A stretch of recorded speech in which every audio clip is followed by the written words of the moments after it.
Halo semuanya, kenalin aku Musri Muhammad Mailani 1232369.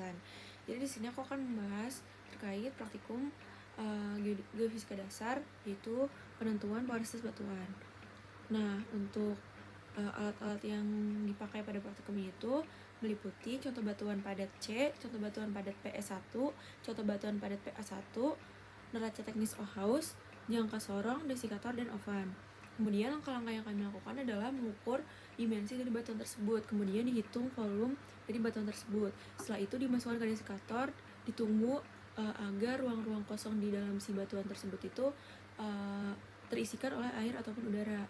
Nah, sebenarnya praktikum ini tuh memiliki tujuan untuk mengetahui ruang atau volume pori-pori yang dimiliki oleh suatu batuan, sehingga kita bisa tahu batuan tersebut tuh mempunyai nilai porositas tuh berapa gitu. Nah, kemudian setelah dimasukkan ke desikator, dikeluarkan dan di oven. Kemudian setelah di oven dihitung beratnya, jadi dapat selisih berat dari massa basah, yaitu yang keluar dari desikator, kemudian massa setelah di oven, sehingga dapat diketahui volume dari dalam batuan tersebut itu ada berapa. Kemudian untuk hasilnya sendiri, di sini sesuai dengan perhitungan yang udah aku lakukan, aku mendapatkan porositas dari batuan padat C itu 16,447% dengan kategori baik. Kategori porositasnya di sini maksudnya. Kemudian contoh batuan padat PS1 itu porositasnya itu 8,358% dengan kategori buruk. Kemudian contoh batuan PA1 porositasnya 2,488% dengan kategori sangat buruk. Untuk klasifikasi dari porositas ini, apakah dia termasuk baik, buruk, atau sangat buruk, aku menggunakan referensi dari Kusumedinata 1978. Setelah itu, masuk ke pembahasan aja. Dari pengamatan yang udah aku lakuin, berarti ada kemungkinan suatu batuan memiliki porositas yang berbeda-beda. Hal tersebut itu ada beberapa faktor yang mempengaruhinya. Contohnya yang pertama itu ada ukuran butir, bentuk butir, susunan butir, pemilahan butir, pengaruh lempung, sementasi, kompaksi.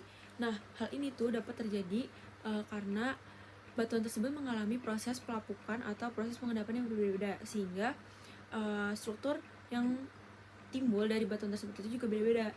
Misalnya batuan A terkompaksi dan tersementasi lebih lama dari batuan B, maka ada kemungkinan di mana batuan A itu porositasnya itu lebih kecil daripada batuan B, karena material-material yang karena ruang-ruang dalam batuan A yang tadinya tuh dapat terisi hanya oleh air dan udara, dapat terisikan oleh material-material kecil akibat dari sementasi dan kompaksi tadi, sehingga porositasnya itu mengecil gitu.